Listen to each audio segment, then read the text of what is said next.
What up? Hey, friends. Hey, happy Thursday. Love Thursday. Welcome back again. Yeah, I love Thursdays. I do. Hey, you guys like my hat that I show you? This is from my boy Renee, Classic Canvas. I got to give him a little shout out. This guy makes lift bags. He makes all kinds of stuff. Yeah, he makes all kinds of stuff. But I met him. This is Charles City, Iowa. So this was 2008, 2009, right around then is when I met him. He had his small business. He was like this guy trying to get out, and I loved his stuff. And when you have to take tools 300 feet in the air, having a good bag matters. It's really important. So anyways, look, I'm just telling you, this isn't a show where we have sponsorships or anything like that. Listen, I can relate. Right? You're rocking. I'm rocking a hat, and going back to the bag. I mean, listen, if you have a diaper bag, you're going to have a diaper bag that serves you, friend. Like, we're not toting around some junky diaper bag that doesn't have the pockets we need, friend. Yep. No, I 100% agree. So anyways, he sent me a bunch of hats. He's like, hey, bro, can you rock? I was heck yeah, Renee. I'll rock it. I know, we're repping. Yeah, repping. That's what it is. So speaking of, right, have we talked since Christmas? The last show was before Christmas, right? Yes, it was before Christmas. Yep. The week before. Oh, snap. Okay, hold on here. I want to make sure I don't screw something up. So, week before Christmas. So, how was Christmas for you? Christmas was... Where were you? I seen your photos. Yeah. I can't ever tell because you live in a desert anyways. I know. Well, so I'm in Phoenix, Arizona, Peoria, Arizona, but my in-laws have a beautiful cabin 3 hours from here where you get literally like mountain snow and pines. So you're talking about like Flagstaff area or? No, it's actually Heber. So it's east of Flagstaff. So kind of the same idea, just east of Flagstaff.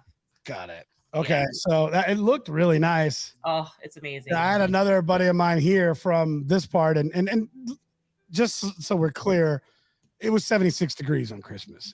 Right. Yeah, so it wasn't like we weren't struggling, we weren't suffering here either. But he was like down at some coast somewhere or something. I don't know. It looked nice, but I was like, and then all of a sudden, I think Donnie, what do we have? Like Monday, it went from like 70 something to 30, like. And it plays like that here too. We are like in tank tops and shorts, and then scarves and jackets. Yeah, it's been crazy. But anyways, Christmas was awesome. I got the coolest decanter on the planet. Awesome. I posted that here the other day. It's badass. That's awesome. Anyways, listen, wonderful time. I got refreshed, recharged, pumped.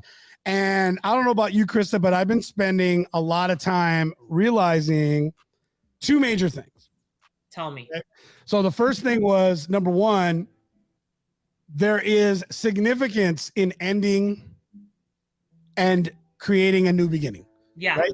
There is significance in ending a year and recognizing that the path and the journey that you've taken is now coming to an end. Mm-hmm. And it's time to refresh and revisit. And so we've been spending a lot of time going back and recognizing, okay, here are the wins. These are the things we did right. And we were looking at all the good changes we made as we're getting our business out there. And one of the things we found was, well, we're throwing out the baby with the bathwater, right? As we're making changes, we're unfortunately taking things that were still good and work. And I'm like, wait a second, those were good. We need to bring that back. Like, we didn't need to change everything. And that's part of building a business, right? That is part of. It's actually my favorite part of building a business is the evolution, right? Is that my goal every year is to just evolve. I don't ever want to stay the same as a human, as a mom, as a wife. But I think that is really what we all strive. And I think it's an innate desire in each one of us. Now, whether we listen to it or not is a totally different story. But I think that evolution, that evolvement, that growth in all different areas is really, really important and exciting. And I'm super excited to chat with who we're going to chat with today, because I think that he embodies that and he knows how to teach it and bring it to life, and also how to have really in-depth and great discussions about it. So oh, absolutely. So without further ado, anyways, our special guest, let's get it going. Mr. Jessie Ewell. I'll bring him in, Donnie. A little round of applause. Jesse, what's going on, brother? What's happening, guys? Hey, Krista, Hey. check you out. Listen. Man, did you hear that applause? The crowd went wild. Woo! I need to get that. I need to get that one on mine. I'll have Donnie send it to you. Right. I'll have Donnie send it to you. So for those who don't know you, give us a 30, 60 second kind of introduction to who Jessie is and why everybody, at least Krista and I, we're excited. We've gotten to spend quite a bit of time with you now, but help our audience understand what value you bring to your clients and essentially what drives you. Yeah, for sure. I think the biggest value I bring to clients is being able to really break down their lifestyle and their business to a level of understanding and really helping them get clear on what they want, and then breaking that down to a simple level to create simple steps in getting there, almost like a systematic way of doing it. And, I think one of the biggest gifts that I've had, whether it be in personal training, 20 years in that, to moving into more lifestyle and business coaching is really helping people accomplish things that they never thought were possible in their life and in their business. And so that's really what I've helped people do for the last 20, 25 years in coaching and in training people. So, yeah.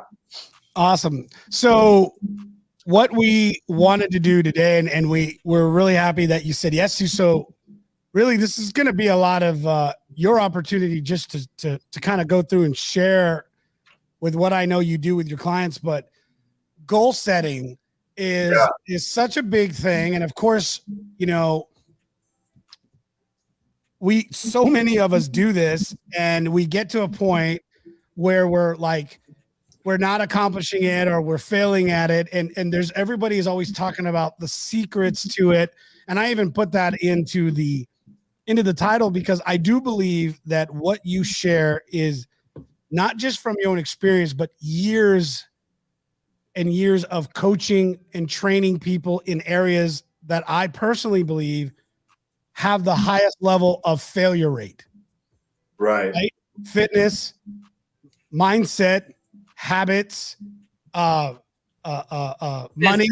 Like these are all the areas you spent 20 plus years in. And I've seen your trainings, and I'm going through them, and they are simple and effective. And it was, even to my own degree, to expose my own self, it was almost too simple. It had to be more complicated than that. But I've kind of realized it's not. And so I'm really excited about this. And I just want to give you the platform. And Krista, again, if we have any questions for him as he's going, either of us, let's just jump in. But outside of that, Jessie, help us go through it. What is the importance of it? How do we maintain these goal setting habits and teach us, man? We're here to learn. I think the important thing is always starting with, what is my current reality? And, it's not good or bad. It just is what it is. And so if I can get clear on where my current reality is today, which means, for us, I coach inside of 5 areas of health. We call it physical health, mental health, spiritual health, relational health, financial health.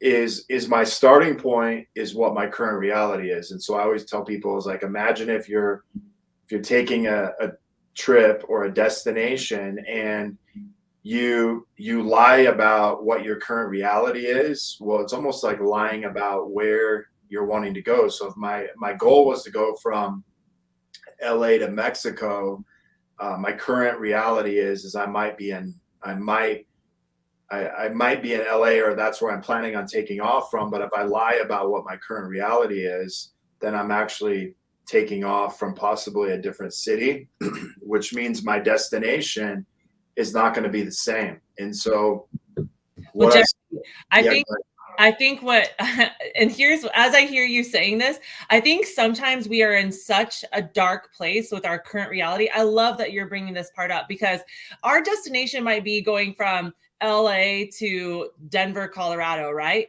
right. And some of us, we're riding a bike to get from LA to Denver, Colorado. So not only do we need to know what our current reality is, but that's a really hard and honest moment that we have to have. Like, if I don't even have a car right now, and that's my current reality, and I set my goals to get from LA to Denver, I mean, it's going to be night and day different if I'm riding a bike to Denver, or if I'm driving a car, or if I'm flying to Denver, right? And so I think I love the very first thing that you just brought up is get really honest and clear with where you currently are. And it's okay to set like audacious, awesome, huge goals, but just know that if you're riding your bike to Denver, it's going to take you a little bit of a different path and time to get there, right?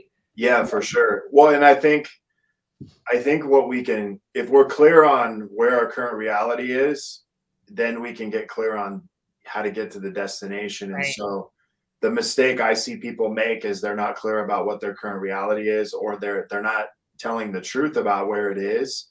And so that automatically throws them off on the destination. And so once I've gotten clear on where I am today, I then get clear on where I want to go. Yeah. And so whether that be 90 days or whether that be a year from now, I think it's important that we establish, a vision or goal for my future, because without a vision in my my body will perish. Without a vision in my business will begin to perish. And it doesn't mean that it's going to go away. What I actually think it means is we're going to get what we don't want. Yeah. And when we don't have a vision or a clear vision of where we want to go, we usually end up going somewhere we don't want to go. And it's almost like we have two paths we can go down. The one that we created, or the one that we definitely don't want to create. And when we don't have that clear vision, we end up going down the path we didn't want to create just by default. Yeah, I see that happen a lot with people in their nutrition when I hop on and I chat with them. And Rigo, you mentioned this is an area that people fail in. Like all of them. Like, I mean, you deal with this too, Krista, right? I mean, that's the thing. Like, I work in business. And my area of business isn't really on the goal setting, because, and I think it's important and valuable, but literally, like, I have a lot of respect for both of you guys, because I was just kind of thinking about this morning. I'm like, Jessie, I know you and your wife, even for some time, you spent a lot of time working with couples. Yeah. Right. Yeah. Like, and I mean, seriously, like you literally have chosen everything that has the most difficult,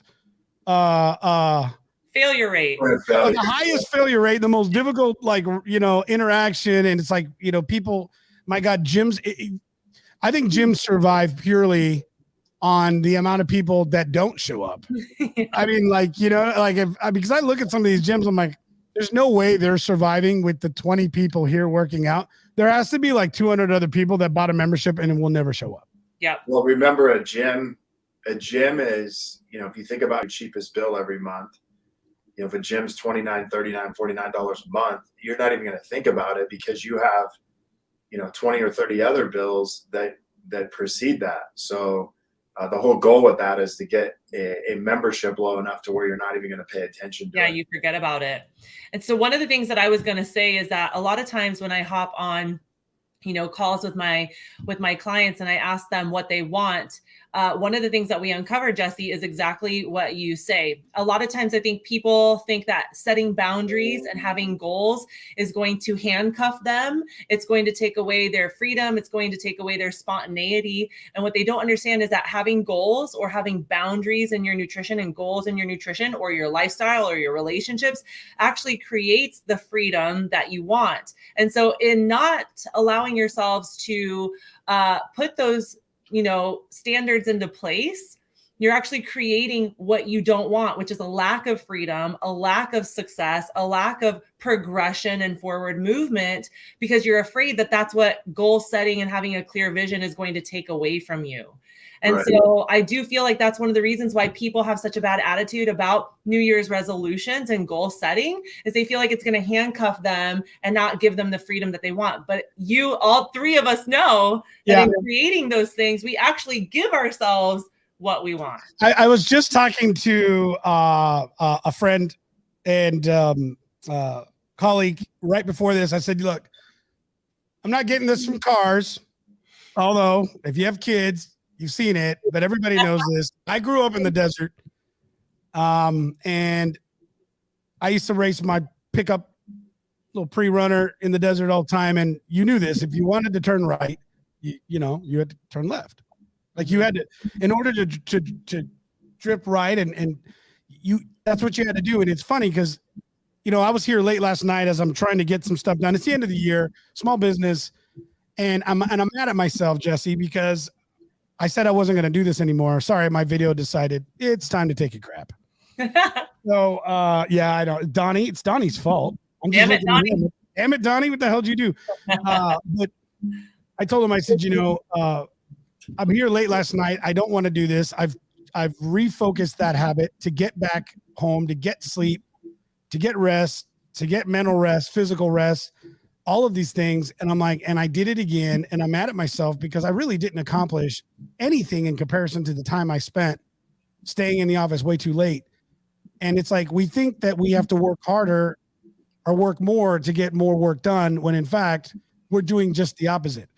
And that's what it comes, when I hear this and when we talk about goals and we talk about all these other elements, like I know that about what it is that you're doing. It's almost like it's anchored in the idea of exponential growth, right? And it's about making those small, tiny habits, right? Can you walk us through the process, and maybe if you have an example, but can you walk us through that, Jessie, the steps of how do I choose to work through a goal? Let's say I want to, I'm a small business, or I'm a sales manager.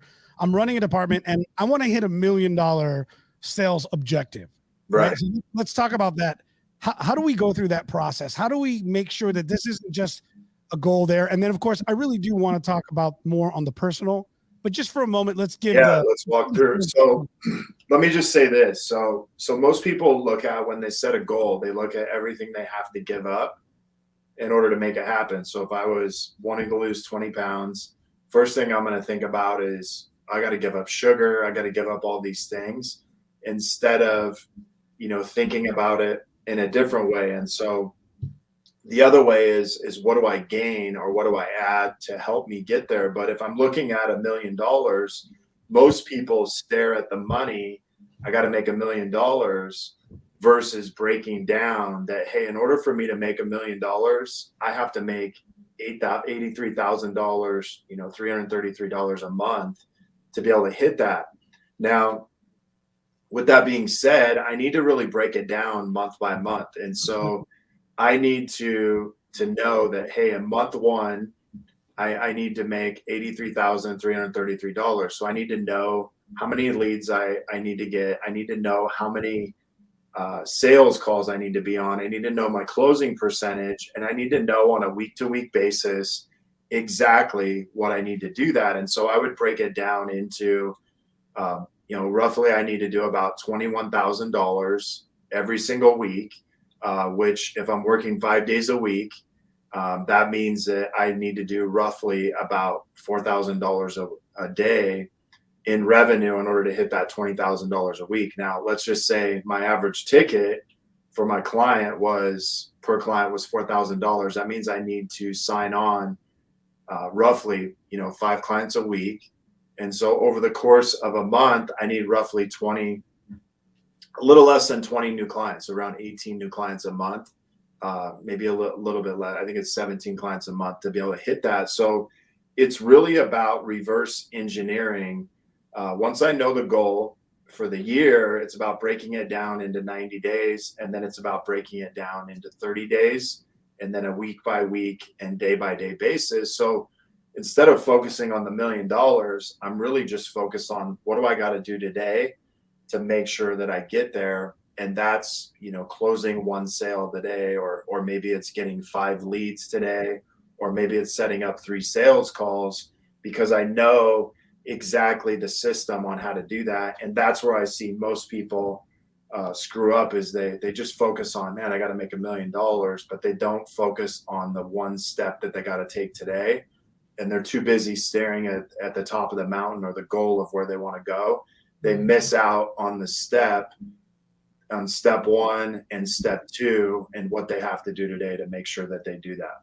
Yeah. And this is so good, because we don't only see this in business and in finances, but this is a really big focus for me with my weight loss clients, right? When you have 60, 80, 100, I have clients that have lost 150 pounds.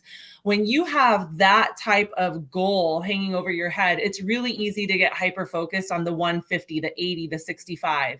And one of the things that I do, Jessie, it's the same exact thing that you just talked about. What is our goal? And then let's reverse engineer into how do we start so that is the end game, right? And so it comes down to even, and a lot of us think like, well, this is so simple. Everybody knows this. Everybody knows this. Everybody knows this. And the truth is, nobody knows it, because who taught it to us? Like, the only reason why I know anything about backward meal design planning, backward goal design planning, is because I have my master's in secondary education. And that's what they taught us as teachers. If you want a child to receive this grade, these are the steps that you have to reverse engineer into to get them to where they want to go. And so I have to do that with their nutrition. What is your goal as a family to eat nutritional? Oh, you want to eat dinner together? Okay, guess what? We're going to start with, what are we having for dinner?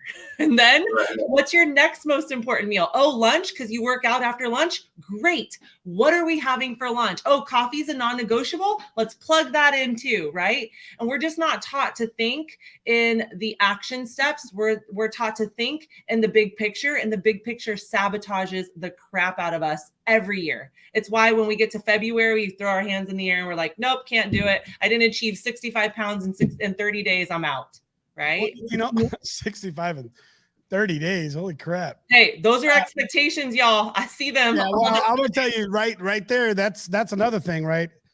Is setting the right expectations. You went live the other day, Jessie, but you said something great. And I'm going to get back to this other comment that you made that I think is important for us to get into. Most look at what they have to lose, not what they have to gain. And Krista, you said something as well that says, hey, listen, everybody knows this is not a big deal. But again, there's another assumption and a mistake I think we make as leaders, is that everybody knows this. I have a young man that works for me. Really love this kid, love him like my own son. And he is excited to be here, and he's been making investments in himself, and he's asking me questions. And I said, do you know how to balance a checkbook? And he goes, no. He's 19 years old. He's not dumb, but he's never learned how to balance a checkbook. And it reminded me again, a whole nother conversation I don't want to get into, because you guys know my thoughts on the education system in this country and how bad that needs a revamp. But another lunch talk episode. And I was like, you know what? We're going to sit down and we'll spend some time doing that, just like I've done with my own children. And I realized I still need to make a deeper investment in them, helping them even understand good money habits. It's taken me almost my entire life to finally recognize just how simple it is to build good money habits that allow you to have a very comfortable life with a lot less than you think. And I never realized the power of small incremental habits and being looking at what you're saying is, I've been looking more at what I would gain versus what I was losing. And before, it was what I was losing. And when I started to look at my future and look at a goal and look down the road, all of a sudden I was achieving things, and people probably think I'm rich, or, I'm not. I'm good with my money.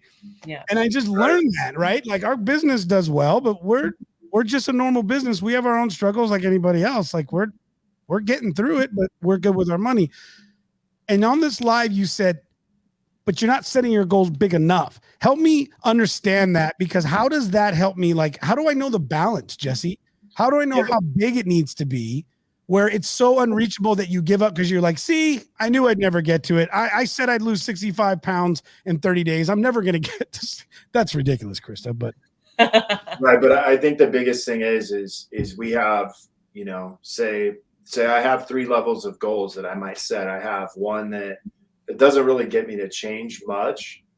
And that's kind of staying the same.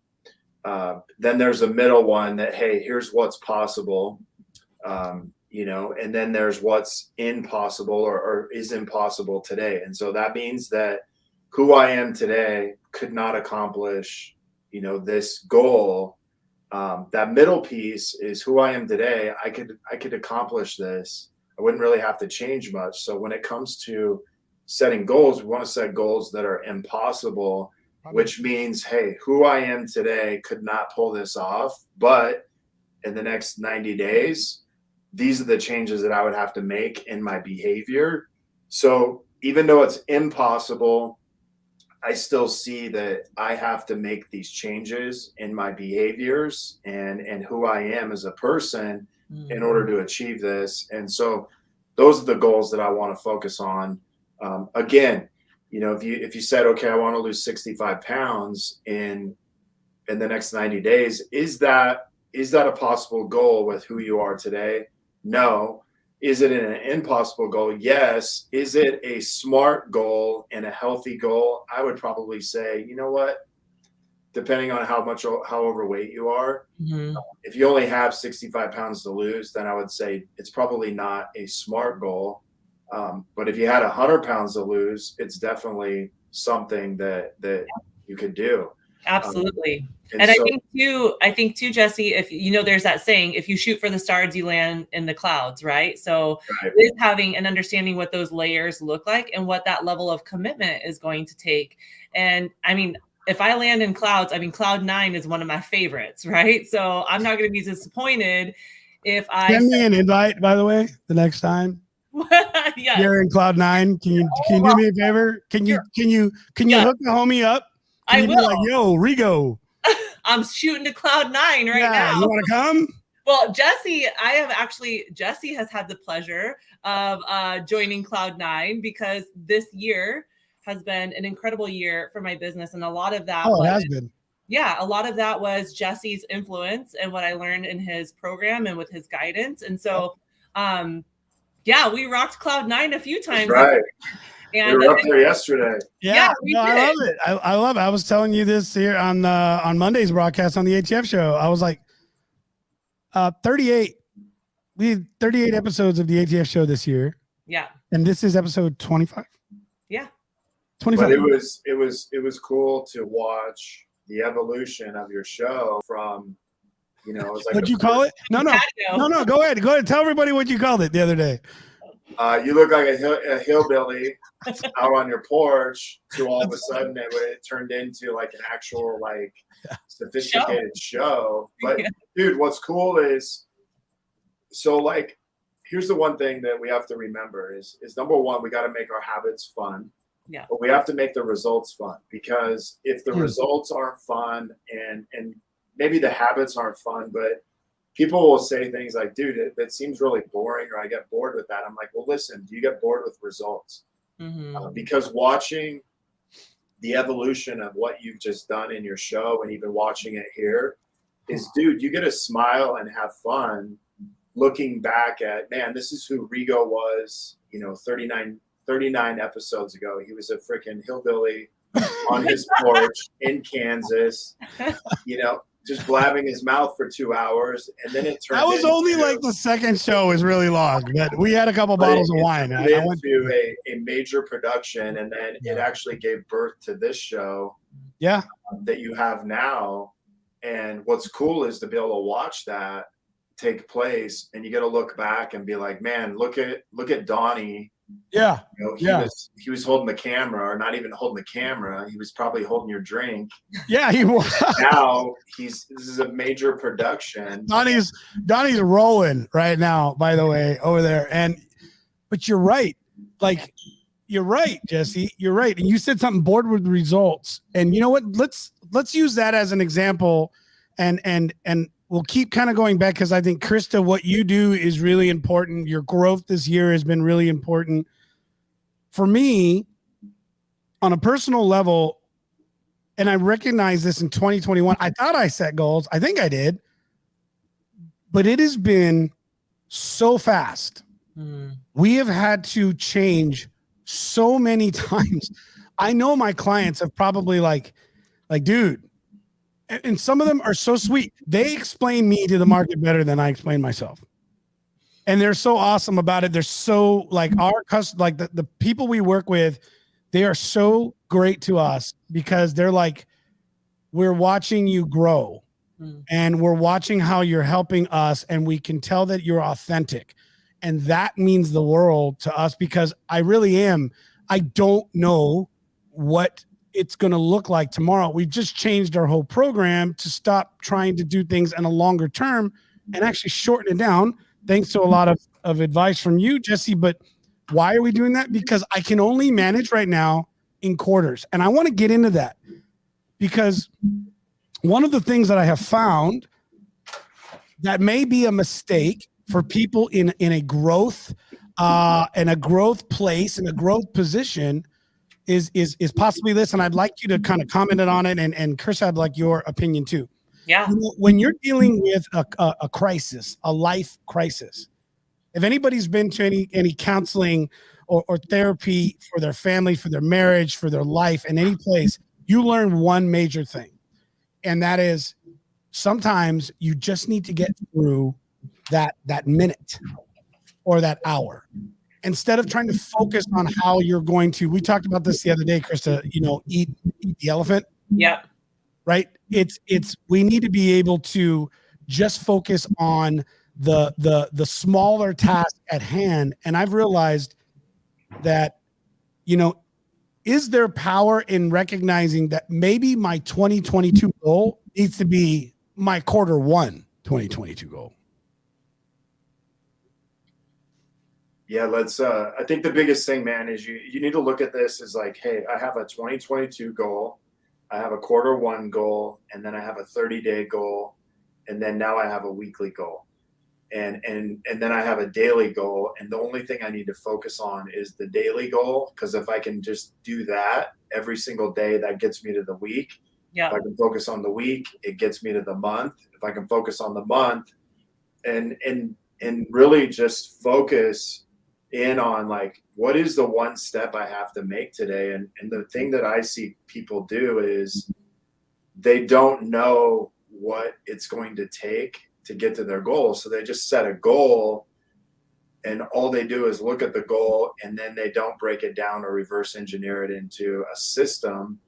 And so every single day when I wake up, if I have a goal in mind, and I have a system of habits or a routine, it's going to get me the result. Now I just have a choice. And if I have a choice, I either choose yes or I choose no. There's no in between. And so a goal is a filter for what you actually want. And so I asked myself, hey, is what I'm about to do today, whether it be being on this show, going to get me closer to what I want or further away? Is me waking up and missing my workout going to get me closer to what I want in my health or further away? That becomes a choice. And so after 1 or 2 days, that becomes a habit. Once it becomes a habit, now I've made that choice a habit to where I'm actually consistent at not doing the thing that I committed to. Yeah. And Jesse, one of the things that I hear so often, and I know you do too, because I'm in your coaching group and I get to watch you coach lots of other people. A lot of people I hear in my business, in your business, Rigo, I'm certain you hear this in your business too, is that success, weight loss, gaining momentum in your business happens for everybody else, but it never happens for me. And I think what you just said, Jesse, is the nail in the coffin for those people, is that they are looking at like, this is just by chance that good things and opportunities and weight loss and health happens for people, and not by choice. And so I think when we really understand that, no, a healthy person thinks about food just as much as an unhealthy person. It's just one person makes it work for them and the other person, it doesn't work for them. In business, one successful business person thinks about their business as much as a person who's failing at their business. Mm-hmm. The only difference is they have a system, a process, and habits that allow them to get to where they want to go in forward momentum. And so we're all spending the same amount of time and energy on our health, on our nutrition, on our relationships. It's just that those that are healthy in work and find momentum and success, it's because there are habits and thought processes and systems that allow you to be consistent and repeatable to move in that forward momentum. And so I really, if anybody gets anything from this chat today, it's that if you want it, it's a choice. And then you have to understand what that choice looks like daily. And I think you nailed it, Jessie. If you stop focusing on step 75 and you do today what needs to get done, right? Because you've broken it down. When you show up day after day after day, what you want happens at the end, right? Right. And when you don't, that's a choice that you make, and you choose what you don't want. That has always been a really big eye opener for me. Especially either we choose our habits or our habits choose us. And, you know, it's kind of a cliche thing where if I choose my habits, so say my choice is to work out every single day. Mm-hmm. After about 21 days, 30 days, there's a multiplication effect to that. Now, all of a sudden, I'm starting to see a dividends being paid back. Most people stop before the dividend starts getting paid back. And so I like to think of things as like an investment. If I invest in my physical health every day, where I'll start to see that being paid back and dividends is probably 4, 6, 8 weeks down the road. But I know there's a period of time where it's going to feel like I'm not really getting the results that I want, or I'm not making the ground I want. And that's really where I have to stay committed. And once I can just get in alignment with like, hey, I'm just going to show up and do this today. I'm not going to care about the results other than just feeling better and having more energy. And I can focus on that. Everything else starts taking care of itself. But I see a lot of people give up before they see the payoff when it comes to a habit or when it comes to a result, and they quit, and then they have to restart over again. And it's like, it's worse. It's worse because worse. now it's you way have doubt. Worse. Now you have doubt the next time you start, and you're like, hey, is this really going to work or not? And so every single day your mind's playing this trick on you. And so you have doubt, and then you're trying to overcome the habit at the same time, and it begins to weigh you down. Mm-hmm. Let me take just a quick second here. I want to remind you guys, if you're watching live, do us a favor, drop a hashtag live in the comments. Listen, this is what we want to know from you guys. We know it's getting close to the end of the year, okay? And that means that, well, most of you are probably not even working because you're taking vacation. You can tell who the entrepreneurs are out there because they're the ones that are probably still getting things going. Listen, if you already burned up your PTO, sorry, you should have saved it. But for those of you guys that are out there right now, paying attention to this, whether you're watching live or you're watching this on a replay, let us know. And here's what I would like to ask from you guys. Drop some questions in the comments and let us know, what would you like to know more about in terms of this goal setting, training, and skills that we're trying to share, because if we can bring this back to you, even if you're watching it later, we want to be able to do that. But anyways, the other thing too is, as we get ready to go into the new year, we want to make sure that you guys understand we have a community that we've built, and we ask you guys to join that community. This is free. It's not a spamming system. It's for me to let you guys know when we're going live.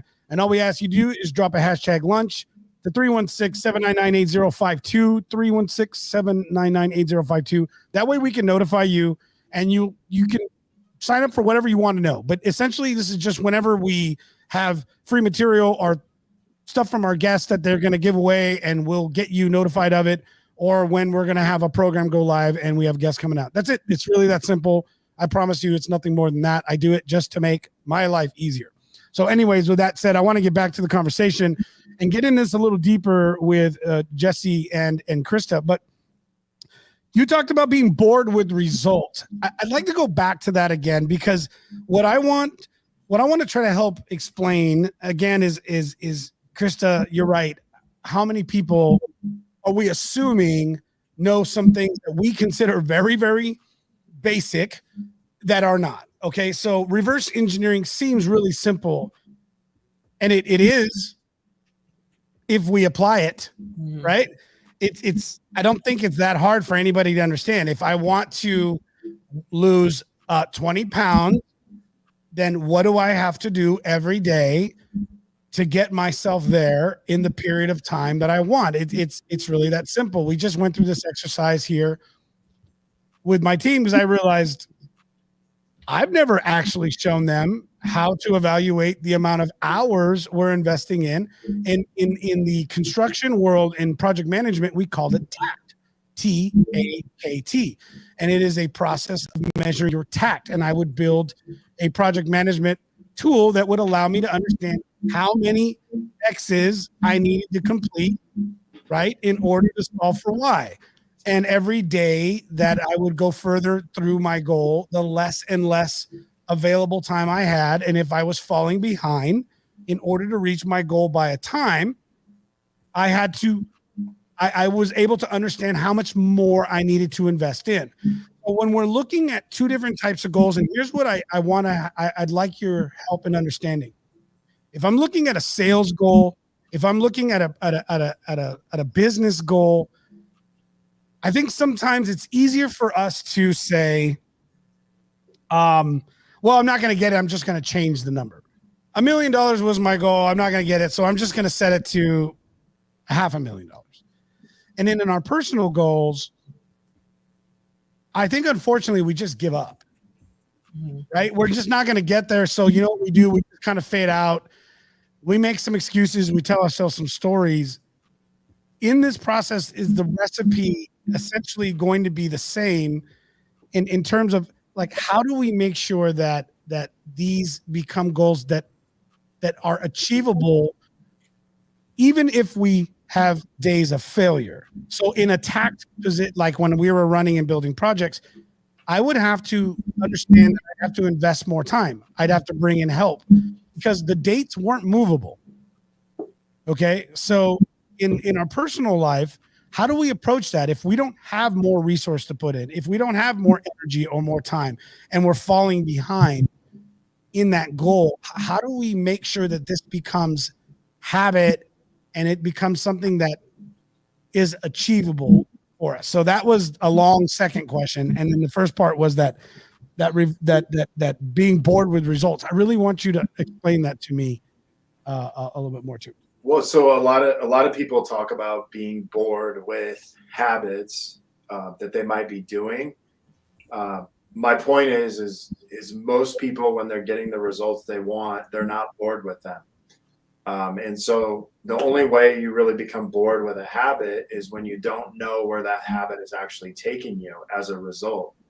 And kind of my whole point is, you know, there's a lot of things out there, like, you know, a good example is 75 Hard, right? Or even like, you know, what you and I went through in Wake Up Warriors, they had their core 4, but that's borrowing a habit from someone else. Now we do that to learn and develop discipline, but kind of the next stage in that is, if I just stay on those habits the rest of my life, well, my results are going to be limited by those habits. Now, if I start taking what I want, like in 90 days or a year, and I start reverse engineering that into a habit that I do on a day-to-day basis, now that habit is customized for the results that I ultimately want in my life and in my business. And so that no longer makes it boring, right? Because you're saying, well, listen, if this habit is getting me to the result I want, you're not going to skip out on it. And the other thing is like you said, if my focus is on what I need to do today, then every single week I'm going to sit back and say, okay, listen, am I closer to my 30-day benchmark or my 30-day goal, or getting further away? Well, if I'm getting further away, I can course correct and get back on track. And the other cool thing is if you have a system to do that with, you're never going to be so far off track that it's going to require you to, it take a month or take 2 months to get back on track. It's when we don't look at our goal, that's when we get off track. And when we don't do that, we kind of deviate. It's almost like taking a right turn when we were supposed to keep going straight. Well, if it's only a week, I can get back on track in the next week. But if I've deviated for the last 3 months, well, I'm just not going to be able to get back on track in the next week or two. So you have to have some type of tracking system that shows you exactly where you need to be. Most people will not review their goals on a day-to-day basis. No. Or month to month. They'll be like, oh, I didn't look at my goals for the last 3 months. And they're like, I can't believe I didn't hit my 90-day goal. It's like, well, no wonder you didn't, because you didn't even look at them. Yeah, you forgot what they were. No, Right? dude, you're so right. Like, I walked in yesterday. I'm sure my team right now is not happy. Donnie's just a happy guy. He finds joy in everything. Like, I don't know how he does it, but I envy it a bit. He's doing this. Right. But I walked in the office yesterday and I'm like, all right, I'm calling it a nuke. I did. I was like, I don't care. Everything stops. We're everything stops. Why? Because it has to.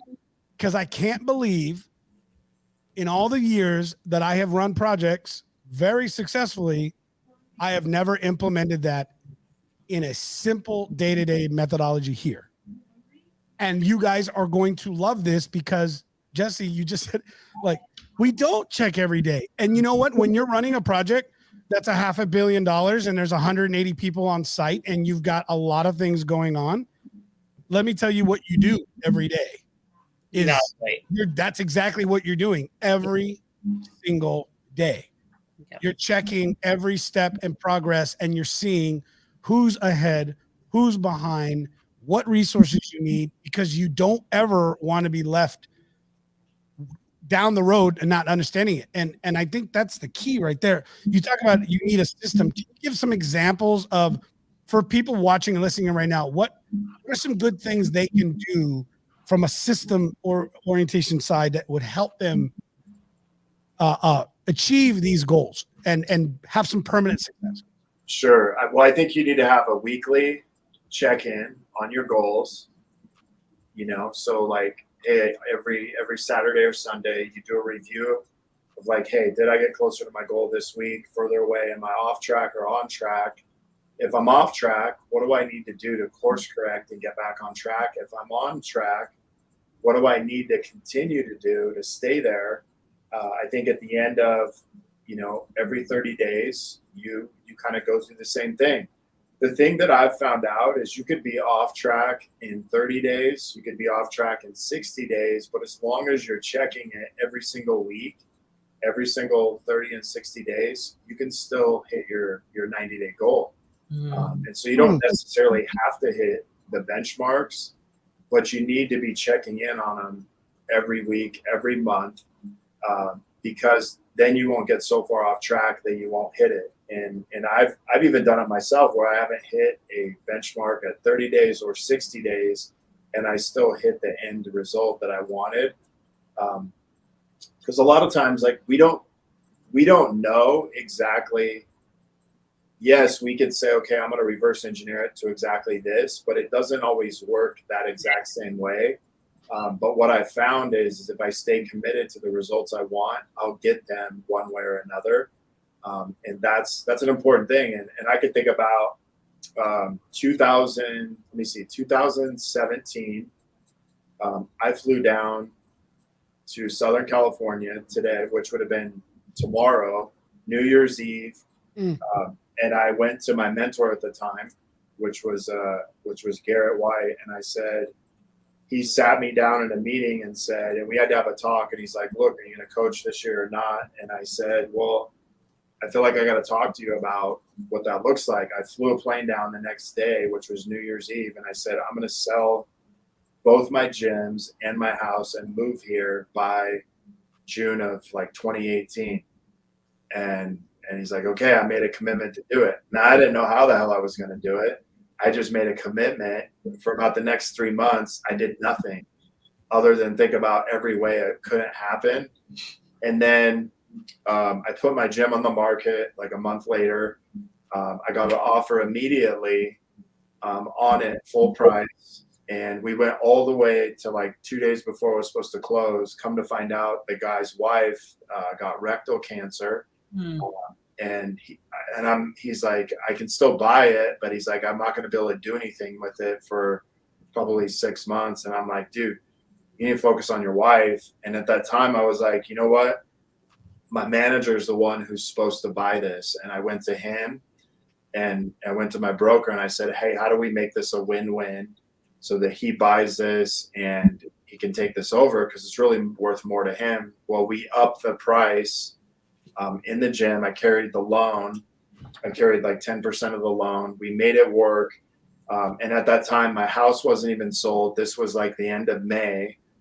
We had just put our home on the market and no one knew in my gyms. And then all of a sudden, a couple members found out. They seen a gym and everybody kind of started finding out. End up that I flew down to California like a week later, put a deposit down on a lease for a home, and my gyms weren't sold, my home wasn't sold, and in the next 30 days our home sold, and then we went through the next 60 days with going through the process of selling our gyms. And so instead of the end of June, we moved down here the end of July, and then the end of August my gyms closed. So and dude, that was an impossible game for me. I mean, that was like, how the heck am I going to pull this off? Well, isn't it interesting that Krista, we talked about this. I remember meeting you a year ago, and what you achieved financially this year was not even possible. Yeah. I didn't even allow myself to think that. Yeah, you couldn't even dream that. No. I literally, when you live so many years in survival mode, just don't drown. I think that you get a little bit like, as long as I don't drown, I'm okay. And listen, sometimes if that's got to be your goal, then that's your goal, right? But we don't want to stay there for years and years and years and years. And so that's one thing about me, and I know about Jessie, and I know about Rigo, is that staying stuck is not an option. Not moving forward and finding success and getting to where you want to go, not an option, right? And so I was ready to do it at all costs, even letting go of my business if that's what needed to happen, if that's what, where I needed to be, I was willing to do that. And so it's really incredible to be on this side of my business and to have the goals that I have set for next year. It's freaking so scary, you guys. I don't think it matters what your goal is. Like Jessie, with what he went through, making the move to California, like if it doesn't take your breath away a little bit, then that's an indication to me that we're not dreaming quite big enough, and we're shooting ourselves in the foot and not reaching for what we know we can have and achieve. And so that's always my measure is, if it makes me nervous and a little bit sweaty and like you can see my face glowing just thinking about it, then I know I'm moving in the right direction. And Jessie's encouraged me a few times when things have come up, and he's like, you know what that means, right? I'm like, cry? And he's like, no, it means you're going in the right direction. If it's a little bit scary, if it feels bigger than it should be, then you're doing things other people aren't willing to do. Isn't that the truth? Oh, it's. I did a podcast on this it was like a month ago, but it was like risk plus resistance equals your results. Yeah. Ooh. And that's good. Like, what you're willing to risk is going to equal in resistance. So if I risk big, my resistance is going to be big, but my results are going to be big. If I risk small, my resistance is going to be small and my results are going to be small. And so risk and resistance always mirrors the results. And so anytime I go into setting a goal, I really want to look at those things. What am I willing to risk? How much resistance am I willing to get through to get this result? And they always match each other. So my risk and my resistance will always match the results that I'm going after. So good.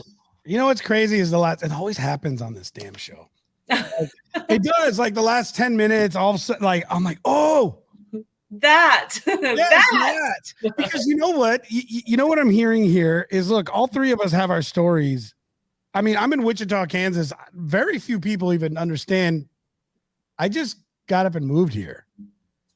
Like, we picked it because it was the middle of the country. I figured it'd be the best place. I knew one person, but it wasn't going to do anything. I've been here a couple times, but I wanted to be close to my son, who was down at Fort Hood. At the time, he was still in the Army, and I needed to be in the center of the country. We still had a house in Minnesota, and it wasn't selling. And financially, it was the dumbest thing I was ever going to do. I had a baby coming. I had no medical insurance. Like, I was running out of money fast, because that house up there was sucking me dry. We couldn't buy a house because I was a business owner, and the federal government changed the plan, right? I couldn't get a loan for 2 years.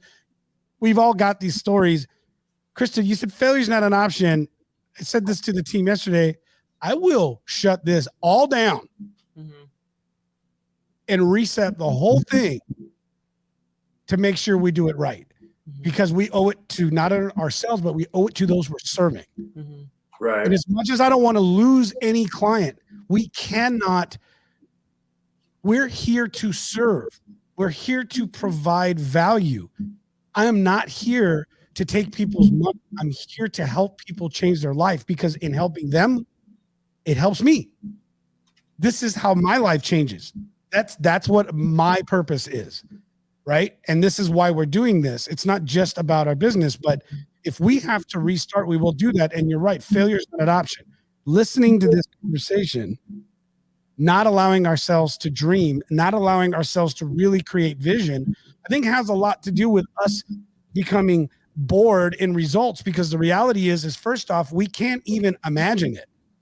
You talk about this all the time, putting this up on your mirror, putting it here, looking at a goal, a vision. You know, I remember a time when, you know, you take whether it's weight loss, you take the clothes you want to get, you take a picture of what you want to look like. Yeah, your dream board. Whatever, right? Yeah, your dream board, your vision board, these things. And it seems silly, but it's not silly, because I think as we get down to the root of this, and we're getting ready to wrap up the program, but mindset in what we're doing and the habits that we build ultimately become almost, that is, if there's a secret ingredient to setting goals, I feel that it would be in how we are setting our mindset, in being able and allowing ourselves to dream and vision what we can accomplish. Because you know what? If we look at the things we've accomplished, we probably did it without noticing it. Because it was one area that we enjoyed, and we didn't care about the how many times we were going to fail. What we're doing today, Donnie and I can both say, this has been by far the most enjoyable aspect I have been a part of in all of 2021. And we didn't do this for anybody else but us. Right. We still are not doing, we're just doing this for us because we love it and enjoy it. I don't care if we have 2 million people watching. I get value out of it, and I love doing this, and it continues to grow because we can been able to dream the opportunity. And I think that has a lot to do with the success of any goal that we set for ourselves. I want to give you guys both an opportunity. Krista, first off, I need to continue to thank you for becoming a part of this program with me and being a co-host here, because I think that's made a huge impact. And we're getting ready to end the year strong, all three of us. But I just wanted to thank you. And, you know, I know that there's a lot of our regulars that would, oh, thanks. But Jessie, as our guest today, I want to give you an opportunity just to kind of share some final thoughts with our viewers, and for those watching later too, if they can leave with some nuggets here that's going to help them see the most success in 2022, what would that be? Yeah, for sure. I think you brought up a good thing, like mindset. But I'm going to take it a step further and say faith set. And you might say, well, what is that? That's not a word in the dictionary. And you're like, yeah, I'm right. I made it up. But what it is like, can we do can we do the work without seeing the result? And faith is like, hey, can we walk in faith, not by sight, right? Can we believe something's going to happen even if it hasn't yet, or even if we might not see the results of that? And to me, faith said is like, can we do the work without maybe seeing the result of it, today or anytime soon? And so can we walk in faith, or have that faith set, sort of like a mindset, but like having that faith set that, hey, I know that I may not see the result of this today, tomorrow, 30 days from now, but I know if I continue to walk by faith and not by sight, I'll eventually see the results that I ultimately want. Oh, that's so good. Well, y'all, It's a good way to end it. That's all I need. Yeah, that's it. It's a great way to end it. Also want to thank Donnie, the great producer director behind the scenes. For those of you guys who know, Donnie has done an amazing job at supporting and making this show happen every single week. So thank you, Donnie. Why don't you give yourself a round of applause, Donald? Let's go, Donnie. Yeah. Let's go, Brandon. You can go, let's go, Donnie. Yeah, let's go, Donnie. We should do a Let's Go, Donnie shirt. I actually had a cool idea about that. Anyways, listen, you guys, thank you very much. For those of you guys watching, have an amazing rest of your year. We want to wish you the warmest of New Year's, but more importantly, that you really take this opportunity to recharge, refresh, but take a good hard look at how, if it's not for anything, but even just one thing, if there's just one thing that you can change in your life that is going to improve. And Jessie had said something that matters, and I think we need to repeat it, is what in your life today is allowing you to get closer to the goals that you want to achieve, right? Because if you take an inventory of where you're currently at right now, how many things are not helping you get there? And if there's anything you do before you walk into the new year, and don't forget, like, there is something important about this, and we can't waste it. Let this be the end of a season as we prepare ourselves for a new journey and into another year. So there's all kinds of ways that you can seek help and find it. There's all kinds of ways that you can empower yourself to be better. But more importantly, in the end, it's going to come down to you wanting it. And if there's anything you can get done this year, is take an inventory on what is not helping you get there. If and not for anything else, maybe it's time to just get rid of some baggage. Even if that means friends, family, current workplace, environment, where you live. It doesn't matter if it's not helping you get there. I don't know. That's just for me. It's what I wanted to share because I think it's important and somebody needed to hear it. So, All right, guys, listen, thank you very much. Jessie, thank you again for being here. I appreciate it. Happy New Year. Yeah, Happy New Year, you too. Krista, thank you so much. You guys have a great one. Krista and I will see you here next week. I think here shortly we're gonna figure out some stuff. We may take a week or two break as we get some stuff prepped because we really want to make this show better for everybody. And we're just glad that you're here though, and we appreciate it. Please make sure to check out our pages. Follow Krista on LinkedIn here, and also on Facebook. We'll start dropping some stuff. What she's got is amazing. You got to follow this girl and get the rest of the nuggets that she has out there for you. So, all right, Donnie, I think we're good. Happy New Year, everybody. And we'll go ahead and see you guys later. So take care, everybody. Talk to you next week.